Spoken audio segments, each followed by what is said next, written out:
హర హర హర మహాదేవ శంభో శంకర.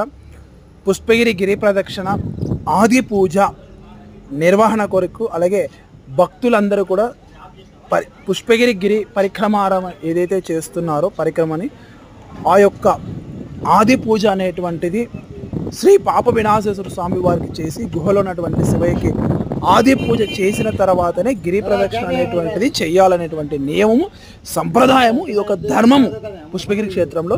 ఆ సంప్రదాయము నిర్వహణ కొరకు అధికారులు మనం 2 సంవత్సరాల నుంచి కొట్లాడి పోరాడి సాధించినటువంటి విజయము శ్రీ పాప వినాశేశ్వర స్వామి వారి యొక్క ఆది పూజ నిర్వహణ అనేటువంటిది.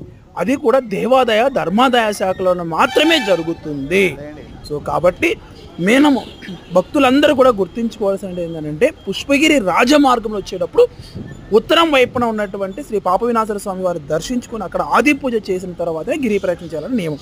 వర్కర్స్ని ఈరోజు మనందరూ కూడా పాములు తేలు ఉన్నా కూడా, ఎందుకంటే ఇదంతా కూడా చెత్త చెదారం అంతా పేరుకుపోయి కంప చెట్లు సీసాలు రకరకాలైనటువంటి వ్యర్థ పదార్థాలంతా అక్కడ వేసేసి అస్తవ్యస్తంగా తయారు చేసినటువంటి వాటిని ఈరోజు మనం పూనుకొని శ్రీరామరాజ హిందుత్వ చైతన్య వేదిక ట్రస్ట్ నుంచి పూనుకొని అలాగే స్థానిక కోట్లూరు పంచాయతీ సర్పంచ్ గారి యొక్క అధ్యక్షతలో తెలిదెల హేమలత గారి తండ్రి పుల్లయ్య గారు వచ్చేసి నిలబడేసి ఈ పనులు కూడా మనం పరిశీలించేసి ఈ పనులు కూడా ప్రారంభించడం జరిగింది.